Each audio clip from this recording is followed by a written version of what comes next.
The scale of the issue of what we're doing to animals is so huge that it's very difficult to even imagine, both in terms of numbers of individuals who are suffering, but also in terms of the intensity of the suffering of individuals. So one thing I've tried to do for many years is try to explain in words the suffering that animals endure in factory farms, in slaughterhouses, just as a result of the standard legal things that we do to them. And so far, I've not been able to come up with a way to describe it. And I don't actually think it's because of a deficiency in language necessarily. I think it's because the intensity to which they often suffer is so great that no matter how accurately you're able to describe it with words, for most people are not able to imagine it. That's one of the reasons why I think it's crucial to actually take a look at images or videos of what happens to animals. It's a very different thing from just hearing about it. What the hell is up, you guys? My name is Jamie Logan, and today I have a very special guest. My dear friend Ryuji Chua is joining us. Ryuji Chua is a filmmaker, activist, educator, and he is reaching people by the millions. And he is going to share with us how to be an effective activist, how to communicate this message in a way that's going to reach more people. He's going to talk about individuals, and also he's going to talk about wild animal suffering. Thank you so much for joining me today, Ryuji. Yeah, thanks for having me. Yeah, this is our second podcast together, you guys. So if you wanted to go back and watch the first episode, it's called Peace by Vegan. I'll link the episode title below, where Ryuji talks a little bit about how he got into veganism, how he got into activism, and that really covers the beginnings for you. But in this episode, we're going to talk about what you're up to nowadays. So without further ado, why don't you just give us a little intro and who you are? Sure. So my name is Ryuji. I create educational resources about animal ethics. So I cover a wide range of topics within that topic, including things like factory farming, veganism, wild animal suffering, animals in the climate crisis. And the aim is really to create content that can help people help animals. So knowledge and information that can help us make the world a better place for animals. And in one click of a button, your videos can reach millions of people. And most recently, you were just on The Daily Show with Trevor Noah, where you talked about your documentary surrounding fish and fish sentience. Tell me a little bit about that. Yeah, so that was a film that I made because I started looking into the evidence for why fish feel pain and that kind of thing. I realized that as animal advocates, we often say things like, studies show that fish feel pain. And when I asked myself, do I know what those studies are? Do I know what the research is? I had no idea. So it started as me trying to inform myself to better understand the actual evidence that supports the claims that I was making. And as I was doing this research, I thought to myself, it would be so useful if there was a resource that people could easily consume and easily understand all this evidence, because it was such a chore for me to understand it. You know, I had to comb through literature and read books. And that's fine. I have the time to do that because it's my job. But for everyone else it's not their job to do that, it can just take a lot of resources that they may not have. And so I thought it'd be useful to try to condense that. So that was the idea, was to take some of the most compelling and interesting evidence that suggests that fish feel, think, and suffer like dogs and cats, and put it into this resource that people can easily understand and enjoy. And so you made this film where people can watch on YouTube and check out. It's about 40 minutes in length, and it really does break down some of this complicated information into a digestible way for regular folks like me to understand. Yeah.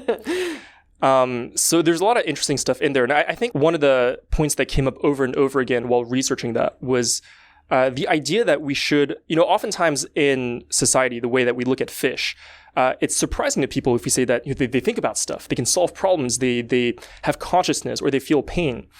When in fact, we should be surprised if they didn't have these things, particularly for their capacity to feel pain. So one interesting thought experiment that you can do about an animal's capacity to feel pain is to ask yourself the question, what would happen if they didn't feel pain? And in humans, we actually have an example of this. It's called CIP. It stands for congenital insensitivity to pain. It's this condition that when people have it, they can't feel pain. So they can put their hand over a fire, they can fall from a high place, break their bones, but they won't actually feel pain. The problem is this will still damage their bodies. And so one researcher who researches this, and by the way, it's a really rare condition, so only like a few hundred people are thought to have it like on Earth. And one of the researchers who researches this says that a lot of his clients, his patients, die at very young ages, particularly male patients, because they do reckless things. And even though they don't feel pain, it still damages their bodies. So they end up dying really young. An example of this is this young boy who lived in a village, and he would do the street show, where he would show up and he would walk on burning coal and take these knives and stab his arms with these knives. And people would watch this. And so in the afternoon, he'd go get patched up at the children's hospital. And on his 14th birthday, he decided to impress his friends, and he jumped off this roof. And he fell, and he actually got up, but later that day, he passed away. And so if you look at this story, it shows that pain, or capacity to feel pain, is literally what stops us from accidentally killing ourselves. It's really useful to have this feedback from the world if you're an entity who actually moves around and interacts with the world. So for example, if you're a plant, like you're a tree, and someone is hitting you, it doesn't really help you that much to feel that someone is hitting you, that you feel that as suffering, because what are you going to do? You can't run away. But if you're an entity like us, like fish, like a dog, like a deer, and someone is hitting you, it's really useful to have that feedback, because now you can do something about it. You can fight back, you can run away. And so you see that pain is actually something that gives us this huge evolutionary advantage to survive. And fish, as it turns out, have been swimming in the ocean for hundreds of millions of years before humans even existed. So the idea that they were able to survive this whole time without the capacity to feel pain in a very complex environment like the ocean is very unbelievable, and actually much more unbelievable than the idea that they wouldn't feel pain. And so this is the same thing with pain, but it's also the same thing with intelligence. Where intelligence, again, like the ability to solve problems, to interact with your environment, and to make decisions, is very useful if you're like moving around in a very complex environment like the ocean.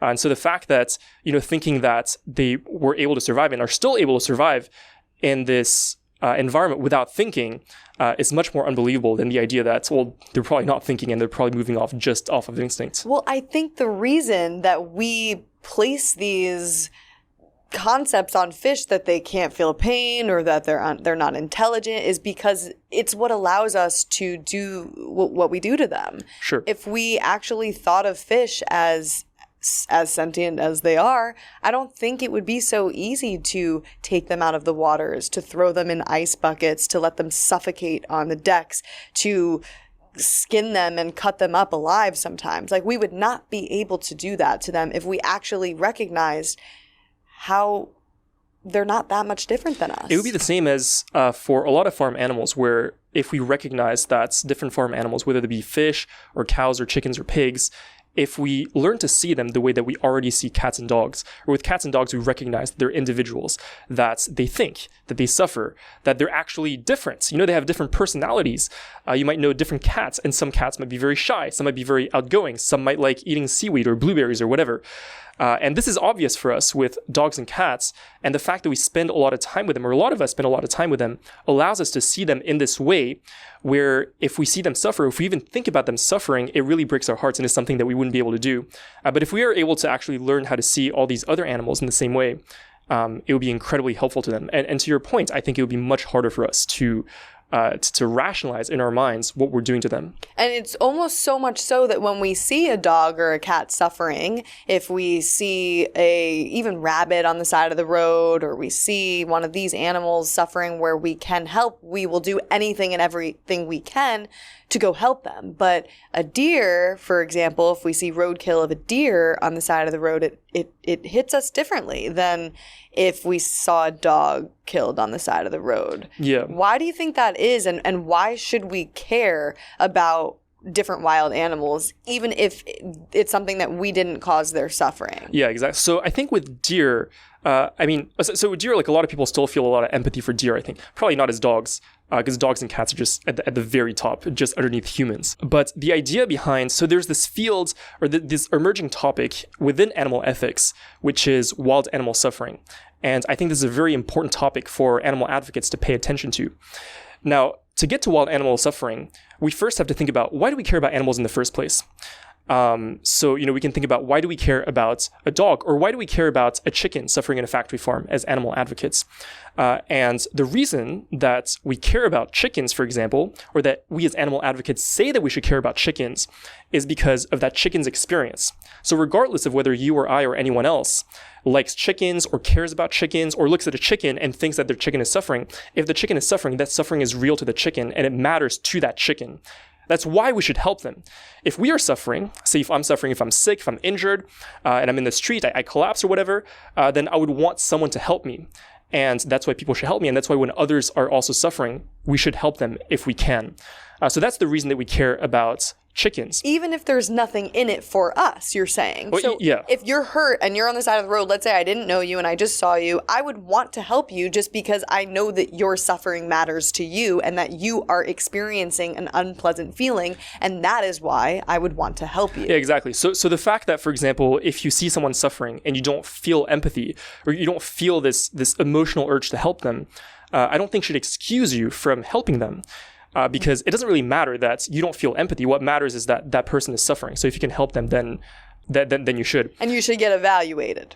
But to get back to animals, so with farm animals, for a long time, and this is how I used to frame the issue as well, animal advocates have framed the issue as the problem with what we do to farm animals is that we are causing their suffering. And the thing about us causing their suffering is that is not the problem, but rather the fact that we are causing their suffering just makes it so there's an easy solution. But really, the fact that we're causing their suffering is not relevant to how much we should care. So for example, if a dog is suffering in your apartment because they're sick, even though you didn't cause their suffering, you should still help them. And I think that it would be very difficult for someone to make the case. For example, they have this sick dog at home, and you're like, did you take them to the vet? And they're like, no. You're like, why? They're like, well, I didn't cause their suffering, so why am I in a position to have to help alleviate their suffering? To that dog, it doesn't matter whether they're suffering because you hit them or because of this virus or whatever. Like it doesn't matter to them. And to any individual who's suffering, the cause of their suffering doesn't change their experience. So whether you're a chicken in a factory farm, a dog in this 2-bedroom apartment, a deer in a forest, or any other animal in any other situation, if you're suffering, your suffering matters to you, which is why it should matter to us. Now, the thing with wild animals is that we often have this image of nature that's very beautiful. So I grew up watching nature documentaries, many of us did. And nature documentaries often portray nature as this perfect place where everything is in balance and everything is beautiful. And perfect is really the word that comes to mind when I think about how I learned how to see nature. But when you look at nature from the perspective of those who are actually living in it, it's often not as beautiful as we make it out to be. In the same way, actually, that you look at the way that farms are often portrayed by the media or by marketing. You go to a supermarket, you buy an egg carton, you look on it, and you see these happy chickens. You see green pastures and the blue sky and this red barn, and that doesn't represent reality. And it certainly doesn't represent the experience of the actual chickens who are there. Same thing with nature. So in nature, animals suffer for a huge range of different reasons. So for example, animals in nature get sick, they get injured, they might suffer because of different weather conditions, some might suffer because of predation, because they get eaten alive, they might suffer because of human-caused reasons as well. Hunger, exactly. Old age, they get old, they can't fend for themselves anymore, so they starve to death over a long period of time.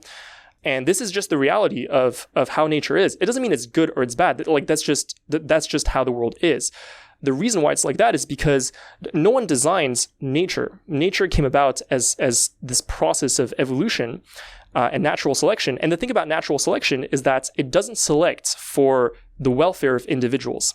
It doesn't select for animals actually living a happy life or being comfortable. It just selects for better odds of survival and reproduction. Mm-hmm. So in that sense, natural selection doesn't and has never cared about whether or not you or I or any other animal has a good life. And so as it turns out, many animals actually have pretty bad lives and suffer at least a lot more than we intuitively tend to think. And that being the case, that is the reason that, I think that we should pay attention to this issue.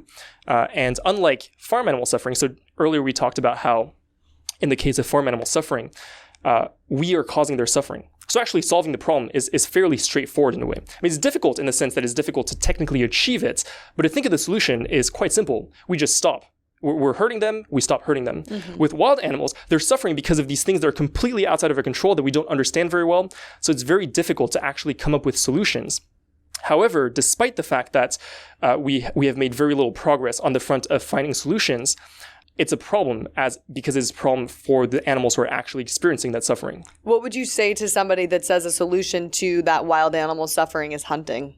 Again, I think that for any issue relating to doing anything to animals, we should think about it from the animal's perspective. And so from the animal's perspective, is it a good solution to be hunted? No, clearly not. Is it possible that in some scenarios, if you're killed by being hunted, as opposed to, say, being eaten alive, it would be a better death for you? Maybe, but it doesn't mean that it's good. It doesn't mean that it's desirable either way. And so hunting, also the thing with hunting is that people will often portray hunting as a means to control a species. So the population of a species is getting out of hand. That's why we have to hunt. And there's a very important distinction to make, which is that caring about a species is a very different thing from caring about the welfare of actual individuals. So a really good example to understand this is to think about our conversations around the climate crisis, for example. So when we talk about the climate crisis, when it comes to humans, we understand that the problem is that the climate crisis is going to cause suffering to actual individuals, whether it's our children in the future or people on the other side of the planet. We understand that the problem with climate change is that if we don't do something about it, now all of a sudden we're going to have grandchildren who are going to have a very hard time actually surviving. Or there's a farmer on the other side of the planet who can't support themselves because of droughts. Or there are people who live near coasts and their homes are literally getting flooded. And this is causing these individuals suffering. And we understand that this is the problem.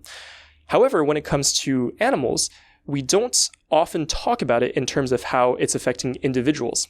So when we think about it as individuals in society, we often do think about those individuals. So for example, if I tell you, picture the effect that the climate crisis has on animals, most people would picture something like a polar bear starving on this glacier in the Arctic, or they would picture a koala burning alive in a bushfire, or they picture something like like a turtle with a plastic straw stuck in his nose or something like that. And our urge is we want to help those individuals. We actually want to make sure that the polar bear is not starving, that the koala is not burning alive, and that turtles don't get these straws stuck in their noses. That being said, when you read headlines and articles or whatever about the climate crisis in animals, the terms that are often used to portray the problem is terms like species, biodiversity, and ecosystems. So the way that we talk about it is we say, well, the problem is that we're driving species to extinction, and we're bringing down biodiversity, and we're breaking ecosystems. And I'm not saying that these things are not important. I'm just making a distinction and saying that talking about these things are different from talking about the welfare of individuals. Saying that an ecosystem is intact, or that a species is doing well, or that there's lots of biodiversity is a different thing from saying that the animals in this ecosystem are having good lives. These are two different things. And a very easy example to understand the difference between the welfare of individuals and something like species would be to think about chickens. So chickens, if you look at it from a species point of view, is the most successful conservation effort in history for birds. If you think about it from the species level, they are thriving more than any other bird on the planet, basically. Every single year we kill about 10 times more chickens than there are humans. In 2 years, we kill more chickens than the number of humans who have ever lived. So they're not at risk of going extinct anytime soon. We have all these industries that make sure that these chickens are thriving as a species. So we have these hatcheries that hatch them. We have these barns that feed them and give them shelter. And this is basically all the time, 24/7.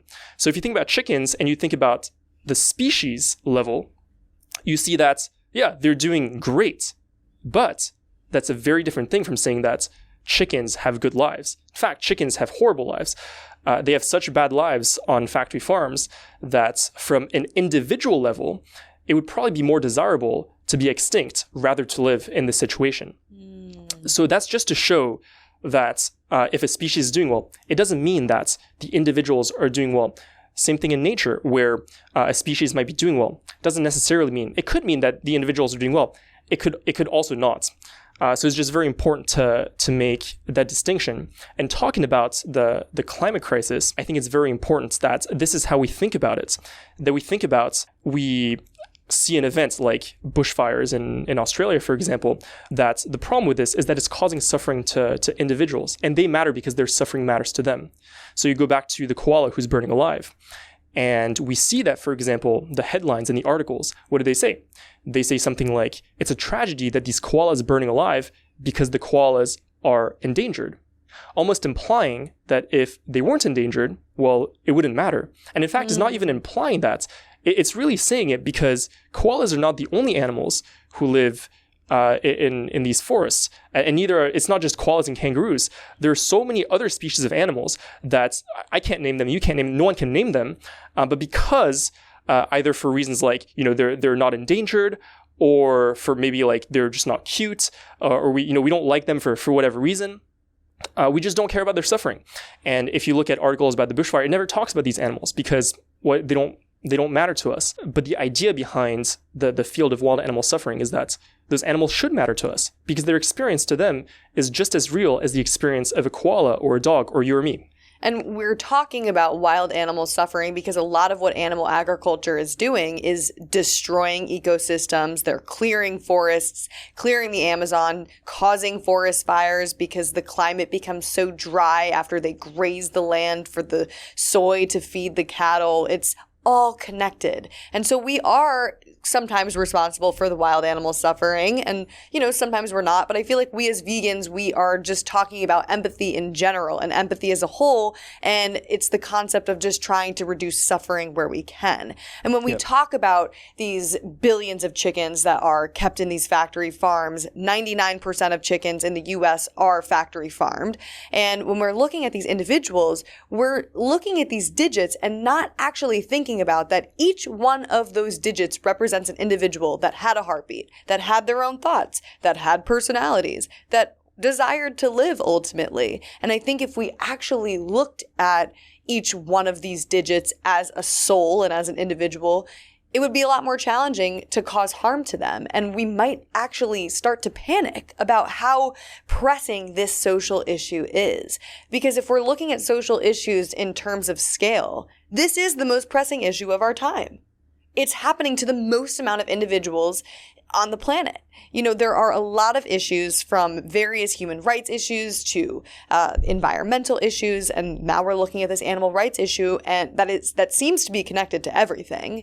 And in terms of suffering, it's by far the worst. The scale of the issue of what we're doing to animals is so huge that it's very difficult to even imagine. I think both in terms of numbers of individuals who are suffering, but also in terms of the intensity of the suffering of individuals. So one thing I've tried to do for many years is try to explain in words the suffering that animals endure in factory farms, in slaughterhouses, just as a result of the standard legal things that we do to them. And so far, I've not been able to come up with a way to describe it. And I don't actually think it's because of a deficiency in language necessarily. I think it's because the intensity to which they often suffer is so great that no matter how well you're able to describe it or how accurately you're able to describe it with words, you're not able to, or most people are not able to imagine it. That there's such a huge gap between what we grew up thinking farms look like and what they actually look like for most animals, that when we are actually told in words, oh, this is what happens to animals, we're not able to actually picture it and really empathize with that experience.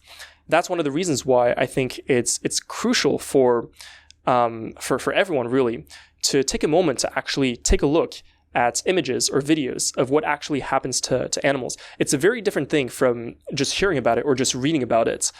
I remember when I first started learning about this, I read all these articles and these reports and like whatever about what happened to animals and the standard things that we would do to them, the standard legal practices, all this kind of stuff. And it seemed horrible. But it wasn't actually until I sat down to watch what happens to animals that I was like, oh, okay, now I get it.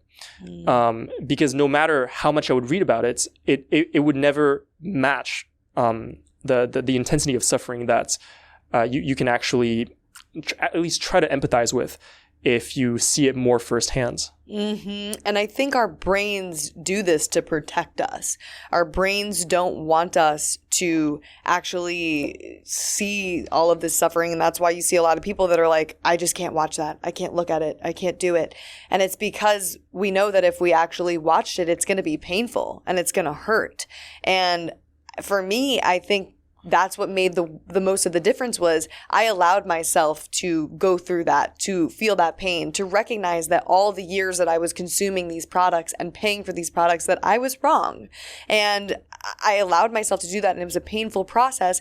But I also recognized that we have to put aside our own discomfort for the animals. Nothing compares to what they're going through. You might be watching this 3-minute clip, or let's say you're watching a documentary like Earthlings or Dominions. That's just a little portion of your life and of time that you're sitting and actually watching this. This is representative of an animal's entire existence, entire life. It's like, have some decency, sit down and watch it. Yeah, so I mean, it's obviously important for people also to take care of themselves. Obviously, like this, we're not saying like go destroy yourself, but however, people will often shy away from confronting evidence that might suggest that they're wrong about something or that they might be causing harm. However, I think that it would just be helpful, or in general, I find it more helpful to have this mindset where you confront the things that you're wrong about, because that's how you make things better. The goal of, or one of the goals of going through life shouldn't be to be comfortable and to feel okay with how things are, but to make things better. Making things better is always better than the alternative, which is not making things better. And so if we have the opportunity to confront some information or some evidence that suggests we are wrong about something, or even more urgently that suggests that we might be causing a huge amount of suffering that we previously didn't know about, then I think that we should embrace these kinds of opportunities, because that is how we make things better. That is how progress happens. Progress happens by confronting those things that are those difficult truths. The problem with difficult truths is that they don't disappear if you look away. They still happen. So with animals, whether or not we choose to confront their suffering, they're still suffering. It doesn't just not happen because we choose to look away and choose to not confront it. And my question is always, if you have the opportunity to absorb information or look at something, and it will help you make the world a better place, then why wouldn't you want to do that? Absolutely. I think that that's so beautifully said. And yeah, just to clarify, I'm not saying to, torture yourself over this, but I am saying that especially if you are eating animals and their secretions and you are contributing to this problem, you should watch where your food is coming from, and you should understand the implications of those actions for sure. And if you're vegan and you've seen this footage, thank you. Thank you so much for watching that, because I think that, you are making an effort to make the world a better place. But now take that footage and use it to motivate you to get active and to speak up on these issues. If we go back to our previous episode, which we podcasted in the beginning, Ryuji talks a lot about how he got into activism and also how he's evolved as an activist and educator. And so why don't we just talk a little bit about effective tactics for activism and what you're up to nowadays? Sure. So first of all, there are many different forms of activism, from education to political campaigns to pressure campaigns on specific companies. So there's all sorts of things, direct action. There's all sorts of things that we can individually do to help the world and help animals in this specific case. For each person, I think it's crucial that you become aware of the different ways in which you can help animals, and then find something that's a good personal fit for you. So when I first wanted to help animals, I actually remember asking myself, what is the most effective thing I could do to help animals? Out of all these different choices, what is the thing that's going to move the needle the most, and how can I do that? And I would go around these animal advocacy conferences, and these people who've been in the movement for far longer than I have, and I would ask them this question, like what should I do? Like, how do I be effective? And one thing that they told me that I wish I'd taken to heart more, like sooner, is the importance of a good personal fit.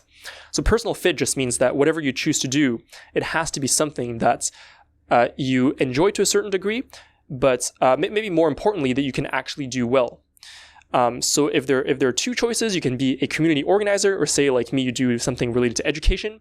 Which one are you going to be able to do better? For me, I know that with community organizing, I would do that at probably a 2 out of 10. I can't even organize a dinner with my friends, so I'm hopeless. But with education, I'm obsessed with trying to figure out how to explain things in a clear and engaging way. It's what I spend all my time just thinking about. And so for me, that's a much better personal fit. So that's the first thing that I think is important to address for anyone looking to get involved and help animals. Try to find something that's a good personal fit for you. Now, one thing I can talk about more in depth is education specifically, because that's what I do. If you ask me how to do an effective open rescue, I have no idea, because I have some idea, but I have no idea. But in terms of education, over the past few years, I've learned a lot about how we can, at least to my understanding, be more effective as advocates. So a couple things that has really shifted the way that I advocate for animals is the first thing is thinking about this word interesting. So as advocates and activists, we often want to talk about things because we find them important. That's why we become activists in the first place. We find this issue in the world that we connect to for whatever reason, and we're like, this is an incredibly important thing. You expressed the sentiment earlier that we find this thing so urgent and important that we want to do something about it and we want to solve it. The problem is, as an educator, especially when you do larger scale education, say content on social media, or you're a speaker or something along those lines, or you do a podcast, people listen to things not because they're important, but because they're interesting. I mean, there's probably some minority of people who are like, yes, I will keep up to date with important things. But for the vast majority of us, is it interesting? So it's crucial for us as advocates to think about two things. One, what are the entryways into this cause that we care about that are generally interesting to people? And second of all, whatever we want to talk about, we have to ask ourselves the question, well, how do we make this interesting? And this word interesting can mean different things, but essentially the way that it's useful to think about is to think about first, who are the people you're trying to reach? Because you can't reach everyone. If you try to please everyone, you're going to please no one and you're going to do nothing. So you want to pick this demographic of people. So for example, for me, I assume good faith on the part of the people who are listening to me. So I've noticed that we have some colleagues who create content and their tone is very much, is quite adversarial, because it's almost like, whether it's consciously or subconsciously, they assume that the people they're talking to are going to be on the complete opposite spectrum. They're the hardcore meat eaters who hate vegans, right? And that's who they're talking to, and that's why, and it comes off in their tone. However, for me, I go the complete opposite, where I choose to talk to people who are already open-minded, who want to make the world a better place. And I assume that they're going to take what I say with good faith. And so that changes the way that I express myself. But in any case, the question that I ask myself is, given that these are the people I want to reach, how do I make what I want to say interesting to them? And interesting in a lot of situations simply means, another word for it that you can use is the word relevant. So how is this relevant to you as a person? So for example, the reason that a lot of what we're talking about might be relevant to someone listening right now is because they have this desire to help animals, right? You're listening to this, you want to make the world a better place for animals, and you're like, this might actually help me make the world a better place for animals. So hopefully, or maybe some of the things we talked about, like this, this perspective of caring about animals as individuals in all contexts, even if it's like the effects of the climate crisis, or thinking more about the suffering of wild animals, or like whatever.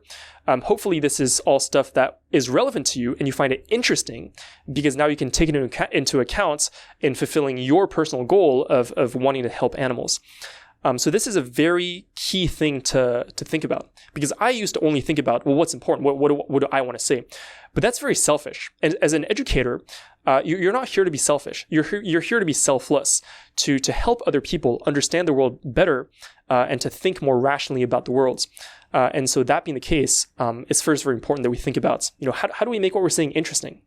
I think that is such a great point, and I kind of want to break down how exactly what you said is what I did. when I started this podcast and when I started my activism.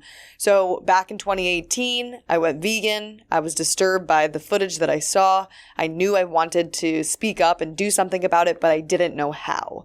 And so at first I started going to Anonymous for the Voiceless Cubes, which are basically places where we just hold TV screens that show standard practices of the animal agriculture footage. We have conversations with passerbyers, and this kind of just got me comfortable speaking up on the issue and just understanding how to communicate some of these complex topics to others.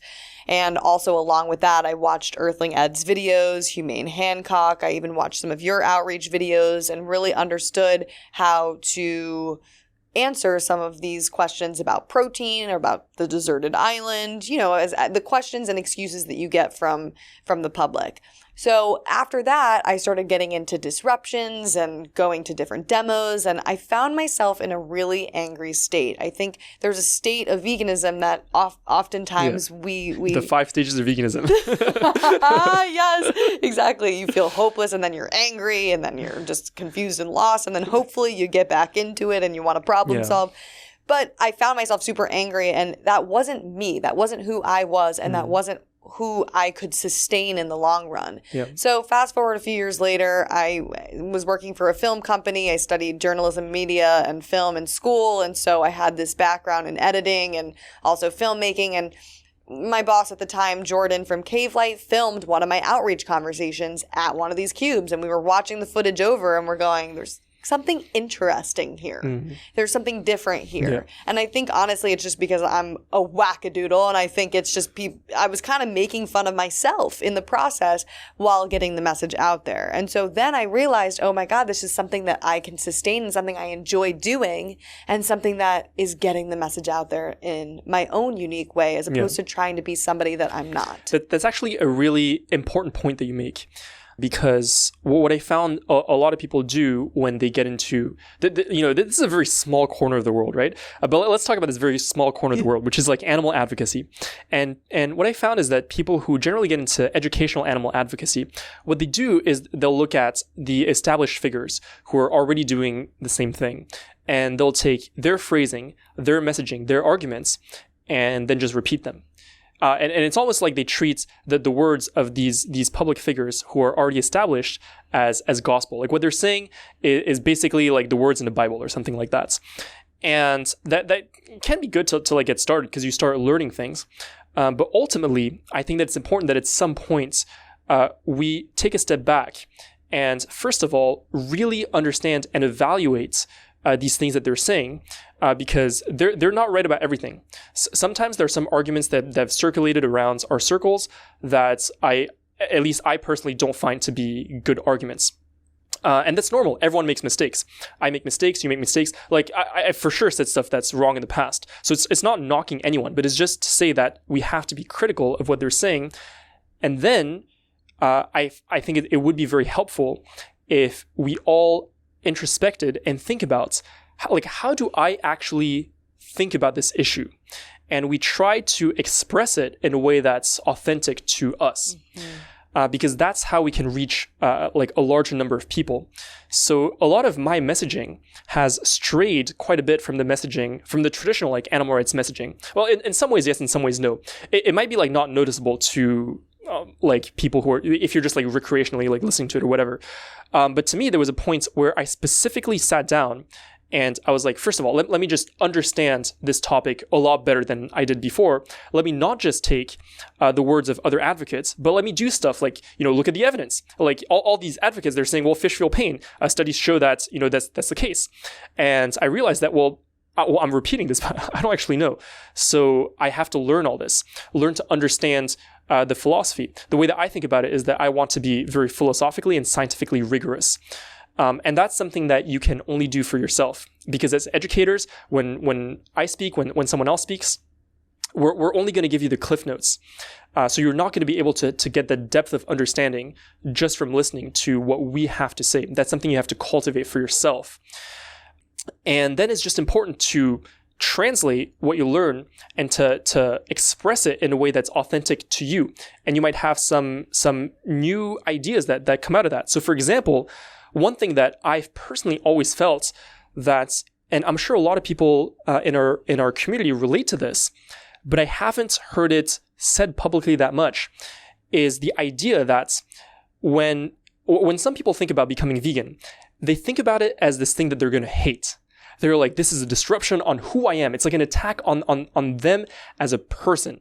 It's like, this is not just who I am. Like, I eat burgers, I eat pizzas, like this is just me. So going vegan would completely change who I am.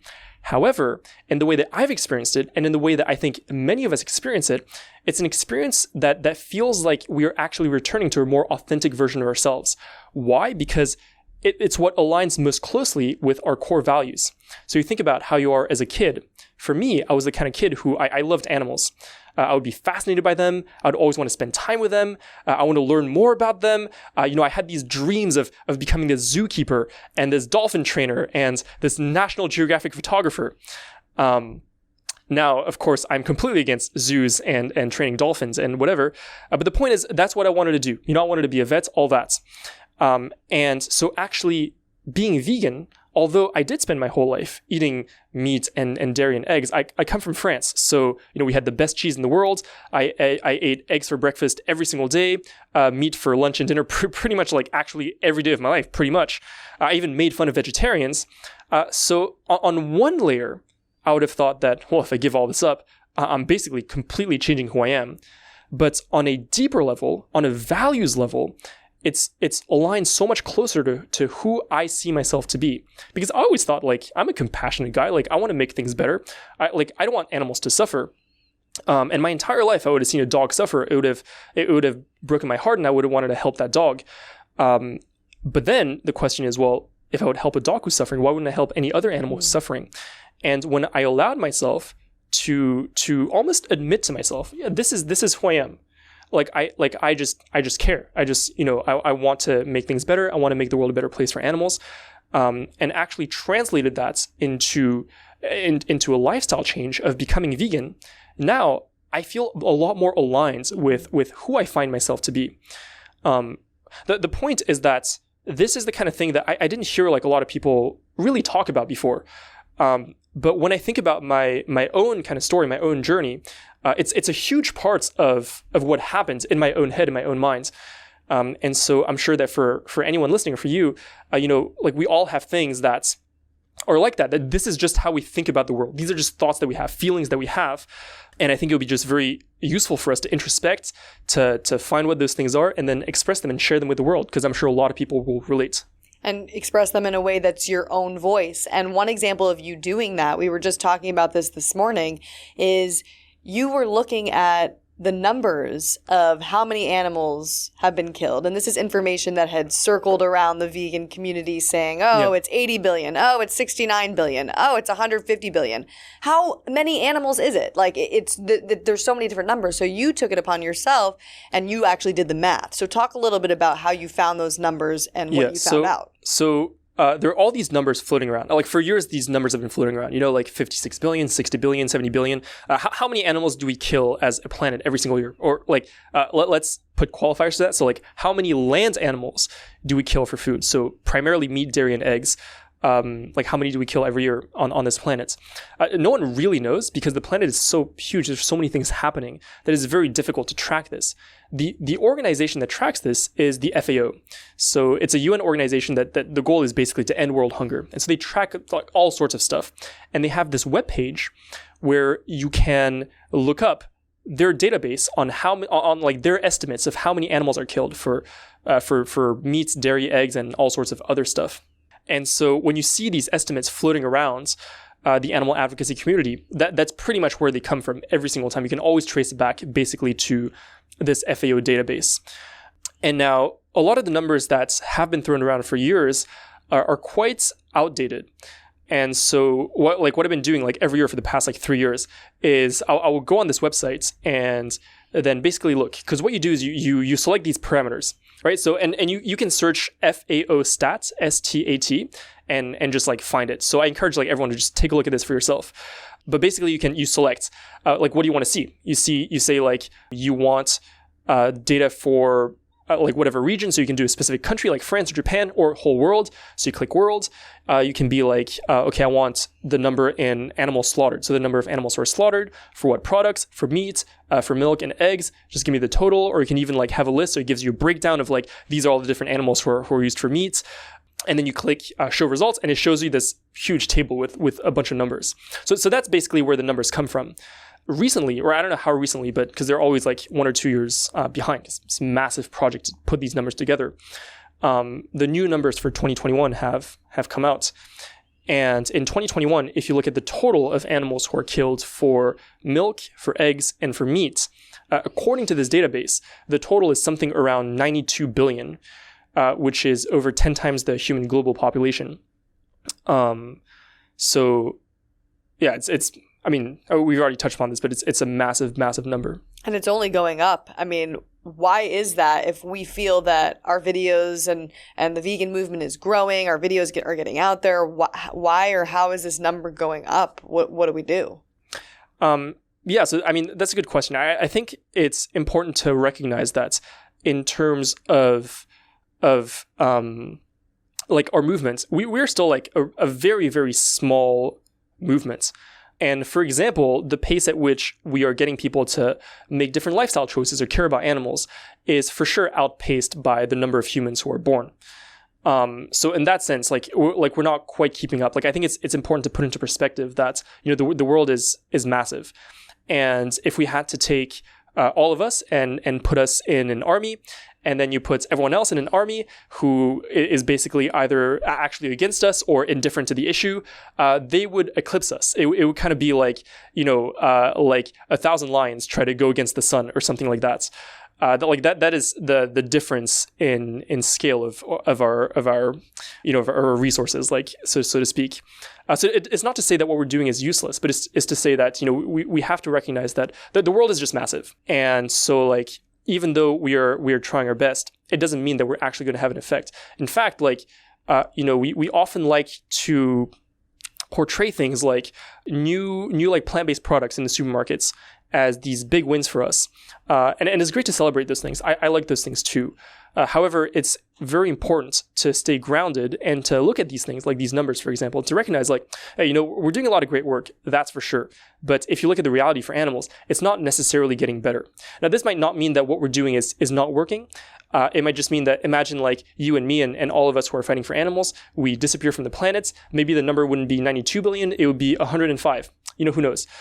So it's not to say that we don't have an effect, but yeah, it just goes to show that the scale of the issue is really massive. And you know, what do we do about it? Well, you know, we're trying a lot of different things. What's going to work? We're not quite sure, but one thing's for sure is that we have to keep trying. And I think when you look at in terms of many different social justice issues at the time, when you're immersed in this activism, you're not always liked, and it's really hard to sometimes see the bigger picture, but you have to set those achievable goals.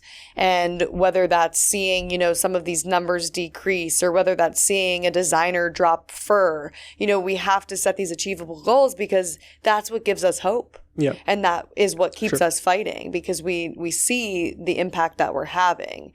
Now, whether we see the end to animal agriculture in our lifetime or in, you know, 500 to 1,000 years from now when we're long gone, it is going to happen because the planet just can't sustain the current system anymore. And we're seeing new plant-based innovation and technologies like cultured meat, and also just delicious plant-based products like Beyond Meat, Impossible Meat, that give you that same taste satisfaction, that fill you up, that these are now big players in our supermarkets. You really can't go into a supermarket anymore, at least national big ones like a Walmart, or, you know, even Target has these products. And you can't go into these supermarkets anymore and not find at least one vegan option. You're always going to find, you know, rice, beans, and hopefully a few veggies, you know. So we are seeing a difference, but it just feels so slow. Yeah, no, we're definitely seeing a difference, and the world has definitely changed, even just like the past few years, where, I mean, it's been shocking to like even me, like going to some places where you just wouldn't expect there to be options, like, you know, like plant-based options, and they're much more prevalent.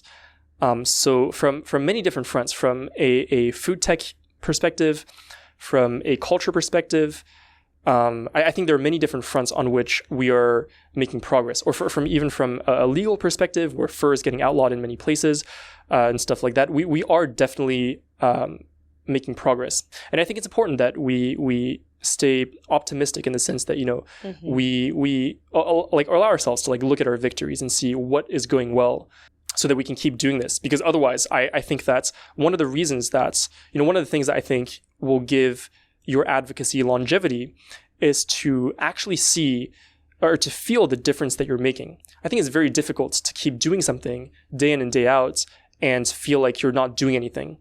And I've known many people who have started animal advocacy around the same time as me, who have since kind of like dropped out. And that's fine. Like live your life. Like it's not, you can do whatever you want. But I think that one of the reasons why so many people drop out is because they do things and they don't actually feel like what they're doing is making a difference. And to me, like I can completely see how if you feel like you're not making a difference, then like why would you work so hard and put yourself through all this trauma and these difficult situations that are mentally taxing and sometimes physically taxing. And what I've seen is that all the people who have longevity, who stay in the movement for a long time, are people who are actually able to look at their work and honestly see, I think that what I did like made a difference. So going back to what we said earlier, that's one of the reasons why finding something like personal fit is so important. Because if you find something that you're a good fit for because you like it and you're able to do it well, then most likely it's actually going to make a difference. And so you're actually going to see that and be able to sustain what you're doing for a long period of time. I really love the quote and the idea that animal rescuers, for example, let's just say you rescue one animal in your entire life. For that one animal, you made a world of a difference. Yeah.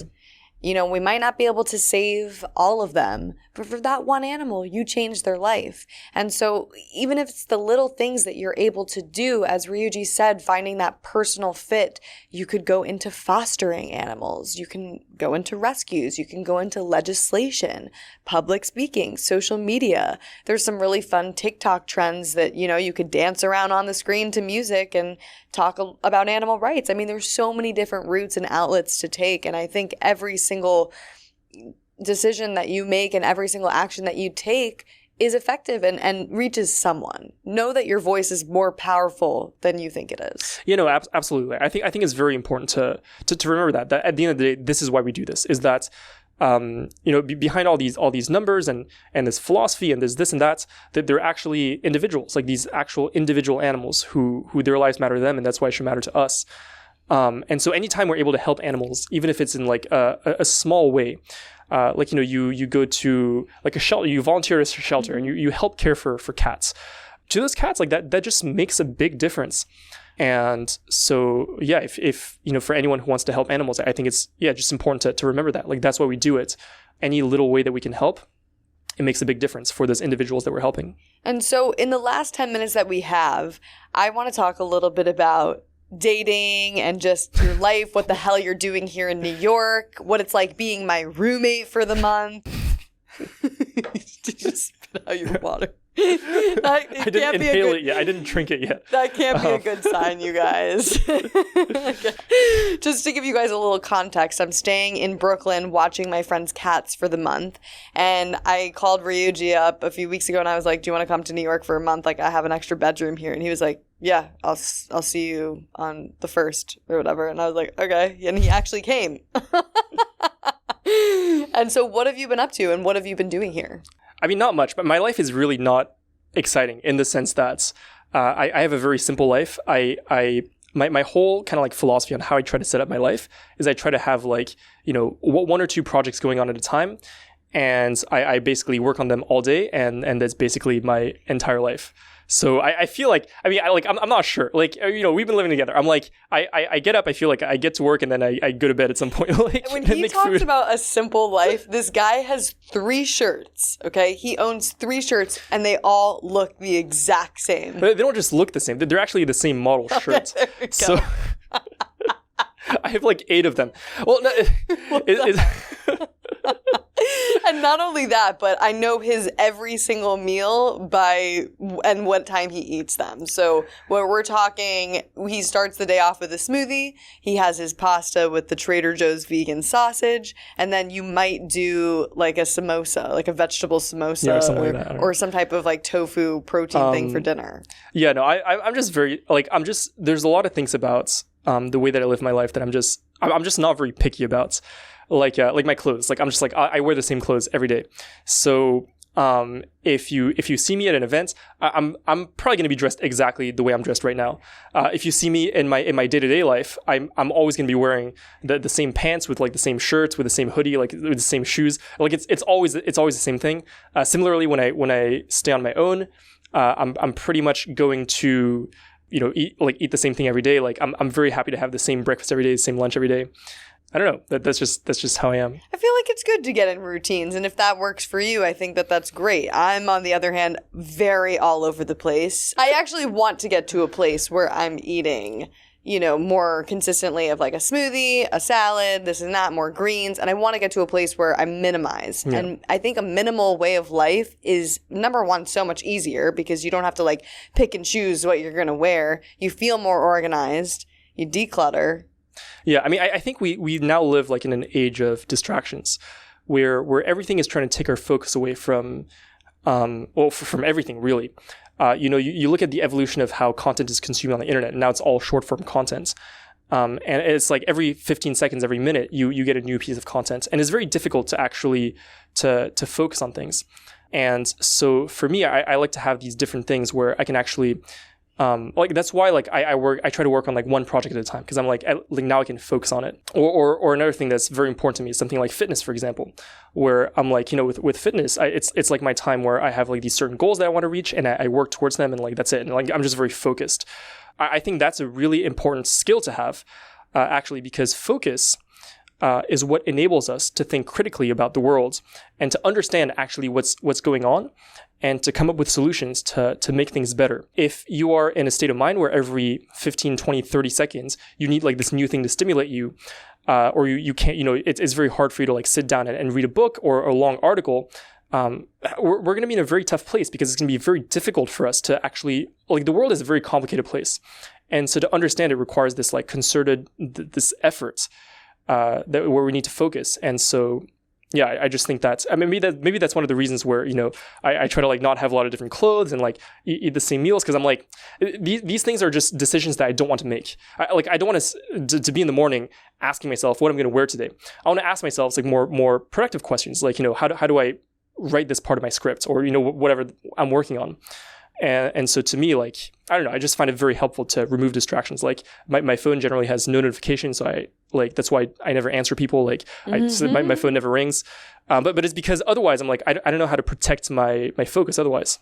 That is such a great piece of advice. And I definitely need to take that because it's like as soon as my phone pings or goes off, I look at it. And then immediately I'm taken away from whatever project I'm working on or whatever script I'm writing. And I think it's a great idea to try time batching and be like, okay, for this hour, I am going to be focused on this project and I'm not going to look at my phone. I'm not going to get distracted by whatever's on the news. And I'm just going to focus. And I think that you'll be pretty impressed with what you come up with. The first time that I actually just like sat down and did this, I wrote my speech for National Animal Rights Day. So I was very happy with that and how that came out. And I think also we're in a time with AI technology and where we can go to ChatGPT and be like, hey, write me a blog post on this animal rights topic, or write me a blog post on this, or come up with a picture design even, which is super crazy and weird how AI is now designing thumbnails and whatnot for us. It's almost coming to a point where technology can get so good that I'm worried people are not going to believe that the real images we show them of animal agriculture is going to be true. Yeah. So just one last quick point about this topic. So I think that in this new age of artificial intelligence, actually our work is as animal advocates is probably going to be very important. And the reason why is because the way that artificial intelligence works is very complicated. I'm definitely not an expert on it. However, the thing is that it has to get its inputs from somewhere, and the inputs are things that they get from humans. Whether it's generally just vast amounts of information from the internet or something along those lines. Now, for pretty much all of human history, humans have been speciesist. So it's very important that we are conscious of that specifically. So, for example, I was playing around with Midjourney, which is an AI that creates images, and I asked it to give me to imagine what cat meat would look like, and it wouldn't do it because it was supposedly against community guidelines. And now I'm very glad that it actually says this, because I agree. I think it's very helpful if you don't see cats as food. So that's fine. However, if I ask it to imagine the meat from a pig, for example, has no problem whatsoever doing that. And so in that sense, it would be helpful. We ideally want to get to a place where it's yes, when you ask can you do a cat, cat meat or something? It's no, sorry, this is, but you shouldn't be wanting images of this or whatever.